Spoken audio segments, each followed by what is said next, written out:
ဒီကအခုဆွဲမှာတဲ့သူက exercise နော် exercise ဆိုဒီအခုပေးထားတဲ့ဟိုဟာ direct website ချက်အတိုင်းပဲဆွဲမယ်နော်ခါတင်ရင်အကုန်အဲ့တော့အရင်ဆုံးသူကအရှိဆွဲမယ်ဘေးအကျယ်ဆွဲမယ်နော်အရင်ဆုံးဒါကဟိုမှာ pattern မှာဆိုလို့ရှိရင်ဘေးကနေဥမာ 5cm နော် 5cm ပြဒါကတော့အသေးဆိုတော့အလောက်မခွာပြတော့နော်ဒါ 5cm ခွာမယ် 5cm ခွာမယ်အပေါ်ကိုလည်း9လောက်နော် 7cm လောက်ခွာထားပြီအဲ့ဒါမှအပေါ်ကကွာထောင်တာတို့ဟိုကအဲ့လိုမျိုးလုပ်လို့ရှိရင်ပြန်ပြီးဟိုဖြစ်လို့ရမှာလေနော်အဲ့တော့ဒါဒီလိုအပေါ်အောက်ပေါ့နော်အရှည်ကအဲ့တော့မမအရှည်ကကြတော့86 cm နော်86ပဲမှတ်လိုက်ဒါဒီကိုတောင်းမှန်ကြအောင်ဆွဲမယ်နော်ပေါ့နော်အဲ့တော့အပေါ်ရဲ့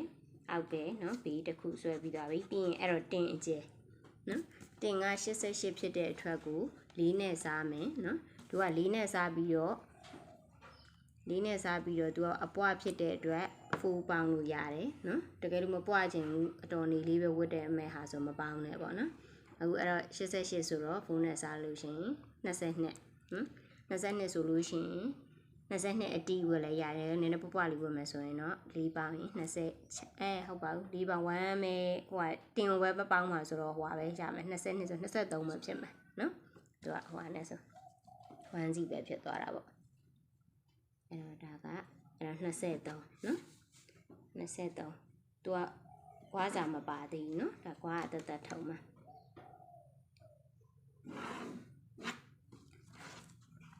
အဲ့တော့23နော်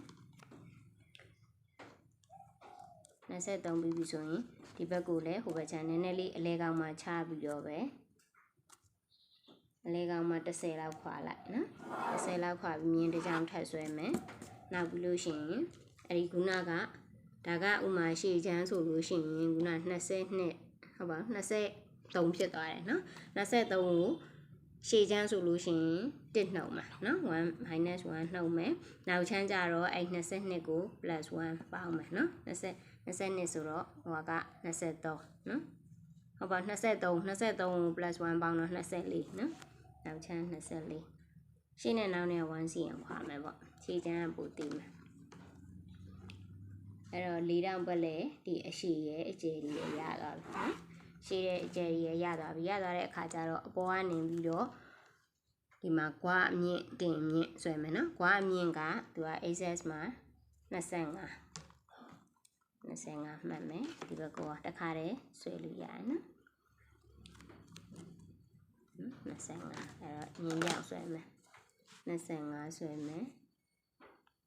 ဒါကွာရဲ့အမြင့်နော်ဒါ ready to wear အတွက်မလို့တိုင်းစရာမလိုတော့ဘူးလူခန္ဓာကိုယ်ဆိုလို့ရှိရင် customer အထည်ဆိုလို့ရှိရင်တော့လူကိုတိုင်းပြီးတော့ကိုကယူမယ်ပေါ့နော်ကွာအမြင့်အဲ့တော့ဒါအမြင့်ဖြောင်ဆွဲပြီးလို့ရှိရင်ဟိုကတင်မြင့်အတိုင်းမယ်နော်တင်မြင့်20ရှိမယ်တင်မြင့်မှတ်မယ်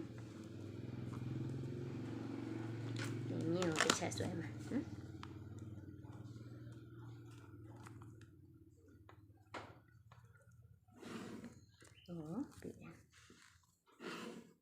ဒါတင်မြင့်ရပြီကွာမြင့်ရပြီနော်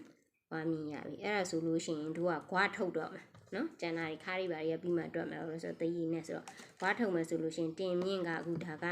22ခုနနော်22ကိုတင်နှုတ်ထား21ပဲရှိတယ်နော်အဲ့ဒါကို4နဲ့စား4ပုံပုံလိုက်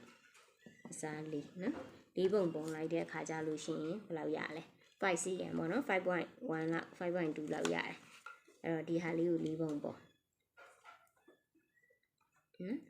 ဒါအပုံကိုအချိုးကြတဲ့လောက်ပေါ့အဲ့ဒီဟာဥပမာ4ပုံပုံတော့ 5cm ရတယ်ဆိုလို့ရှိရင်ဒီကွာကရှေ့ချမ်းဆိုတော့ 5cm ကိုရှေ့ချမ်းဆိုလို့ရှိရင် 1.5 တို့1တို့နှုတ်မှာနော်1မဲ့နှုတ်လိုက်ရတယ်အဲ့တော့ 4cm ရှိမှာသူက1နှုတ်ပြီးတော့ထားတာနော်အပေါ်ရှေ့ချမ်းဆို1နှုတ်အဲ့တော့အဲ့ဟာဒီမှာဘယ်လိုလုပ်ရမလဲဆိုတော့ဒီဟာနဲ့ကိုအရင်ဆက်လိုက်နော်ဆက်ပြီးလို့ရှိရင်ဒီဟာလေးကိုတောင်းမှန်ကြအောင်ဆွဲမယ်ဒါက ready to wear အတွက်ပေါ့နော်အဲဒါကြောင့်တင်နေပါလေဟိုတွက်မနေတော့အဲ့တော့ဒါကို ဒါကိုတောင်းမှန်ချနော်သိတယ်နော်ဒီကနဲ့ဒါနဲ့ဟိုလာဆက်ပြီးရင်ဒါလေးကိုတောင်းမှန်ချိုးပြီးလို့ရှိရင်ဒီဟာရဲ့တဝက်ဒီတောင်းမှန်ချိုးထားတဲ့ဟာရဲ့တဝက်အဲ့ဒါကို cup နဲ့ဝိုင်းလိုက်နော်ဒီတင်အမြင့်နဲ့ဒီခွာနဲ့ကိုအဲ့လို cup နဲ့ဝိုင်းလိုက်တော့ဒါနဲ့တူချီနေတော့ဒါဆိုရင်ရှေ့ချမ်းဟွာရပြီရှေ့ခွာရပြီရှေ့ခွာရပြီဘာလို့အောင်မလဲဆိုတော့နောက်ပြီးတော့မတို့ခါးကိုတွက်တော့မယ်နော်ရှေ့ချမ်းကိုအရင်ပြလိုက်မယ်အဲ့တော့ခါးကိုတွက်မယ်ဆိုရှေ့ချမ်းကဒီရှေ့ bite ပေါ့ခါးနေရကိုဒီမှာ1ဝင်ပြီနော်ဒီလိုဒဲကြီးမလို့ချင်း1ဝင်ပြီးအဲ့1ကနေဒီတင်မြင့်အထိကိုစောင်းလေးဆွဲပြီနော်စောင်းလေးဆွဲပြီးပြီလို့ရှင်ခါးကသူက60ပဲရှိတယ် access မှာနော်ခါး60ဆိုလို့ရှင်15ပေါ့ဟိုတချမ်းဒါပေမဲ့15ဆိုပေမဲ့တို့ကဒီဟာတရီပတ်လေဖြစ်ထဲမှာဖြစ်တဲ့အတွက်အဲ့ဒီခါ15မယူတော့ဘဲနဲ့ဒီတင်အတိုင်းလေးပဲယူသွားလိုက်လဲရတယ်နော်အဲ့ဒါမှတရီရှုံစာနဲ့တင်ဝင်မှာပေါ့နော်အဲ့လိုမျိုးအဲ့တော့အဲ့တိုင်းလေးပဲထားလိုက်မယ်လို့မစားတော့ဘူးအဲ့တော့ဒါလေးကိုတောင်းမှန်ကြအောင်ပြန်ဆက်ပြီးဒီကစောင်းလာတဲ့အတွက်နော်ဒီခါပေါ့ဒါတို့ကခါမပြောင်းဆိုတော့ဒီတိုင်းကနေဒီလိုတောင်းမှန်လေးနော်ညီအောင်ပြန်ဆက်ပြီးရတကယ်လို့ရှေ့ချမ်းကိုဒီလိုဝိုက်ကလေးသွားချင်တာဆိုလို့ရှိရင်လည်းအဲ့ဒါကိုမထွက်ပဲဒီလိုဝမ်းလေးအဝိုက်ကလေးတိုင်းသွားလဲရတယ်နော်အဲ့တော့ဒါအပေါ်ပိုင်းပြီးပြီနော်အပေါ်ပိုင်းပြီးလို့ရှိရင်ဒီကအောက်ပိုင်းကဒီကအခုထွက်ထားတဲ့အတိုင်းဒါတောင်းမှန်ဆွဲထားပါနော်အဲ့ဒီဟာမှကိုကဘယ်လိုပုံစံလိုချင်တာလဲဆိုတော့ချိန်မယ်နော်ဒီဟာဒီအကျဲကိုတိုင်းလိုက်မှန်ကြည့်ဒီအကျဲကိုဒီကွာပါပါတယ်အခုကြတော့နော်ပထမဒီကွာထုတ်တော့ကကြဒီအကျဲကိုလေးပုံထားတာအခုကကြတော့ကွာပါတဲ့အကျဲကိုမှတဝက်ချိုးနော်တဝက်ချိုးဥပမာဘယ်လောက်ရှိလဲသူဒါမှန်းလိုက်ဟိုပါပေါ့နော်ခုနကဘယ်လောက်ရှိလဲ20နဲ့မှ1နော်ဟုတ်တယ်မလားအဲ့ဒါ21ကိုကွာကဟိုဟာထုတ်ထားတယ် 4cm ထုတ်ထားတယ်ဆိုတော့25ဖြစ်သွား25ကိုတော့ဝိုင်း12ခွဲနော်12.5အဲ့တော့ဒီအောက်မှာလဲ12.5ဆိုပြီးတော့တိုင်းအဲ့တော့အပေါ်နဲ့အောက်နဲ့မမြင်တကြောင်ဆက်နော်ဒါအလဲစင်တာပေါ့နော်ဒီမှာအလဲစင်တာရအလဲစင်တာရပြီဖြစ်တဲ့အတွက်ကိုတို့ကအခုဘောင်းမီကဘယ်လိုပုံစံချုပ်မှာလဲဒဲဘွားလားဒဲဘွားပဲဆိုလို့ရှိရင်တော့ဒီမှာအပေါ်တရီကျိုးခွာရပြီဒါဒဲဒီလိုအပွားအတိုင်းတွားလိုက်လုံးဝအကားအပွားလေးဝက်မှာမဟုတ်လို့အဲ့တိုင်းပဲထားလို့ရအခုကမဟုတ်ဘူးဟိုအောက်ကလေးနည်းနည်းရှူးချင်တာအရန်ကားကြီးမကြိုက်ဘူးဆိုတဲ့လူတွေဆိုလို့ရှိရင်ဒီဘေးကနေဥမာ 3cm တို့ဟိုဘက်3ဒီဘက်3နော်ဟိုဘက်4ဒီဘက်4အဲ့လိုပြန်ရှူးပေးမယ်နော်ဒီကအဲ့လိုရှူးမယ်ဒါပေမဲ့မရှူးအခုချုပ်မဲ့ဘောင်းမီဒီလိုတဲဘွားတစ်ခုပဲနောက်တစ်ခုကကျတော့ဒူးကနေပြီးတော့ flare ခေါင်းလောင်းပေါင်းပြီးပုံစံမျိုးသွားမှာသူကအဲ့လိုမျိုးဝစ်ချင်တာဆိုတော့အဲ့တော့အဲ့ဒီဟာကိုတော့ဝက်ချိုးမှာခေါင်းလောင်းကဒူးနေရအောင်ပေါ့နော်ဒူးတိုင်းထားတဲ့နေရာနေချလိုက်ရတယ်ဒါမှမဟုတ်ရေတူပဲဖြစ်တဲ့အတွက်ဒီကွားရဲ့အောက်ပိုင်းကနေပြီးတော့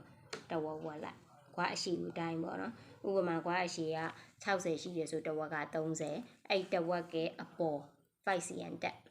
နော်သူ့ရဲ့အရှိတိုင်းပေါ့80ရှိရင်35အပေါ် 5cm လောက်တက်လိုက်နော်အဲ့တော့အခုဒီမှာတဝက်ချိုးမယ်ဒါဘယ်လောက်ရှိလဲ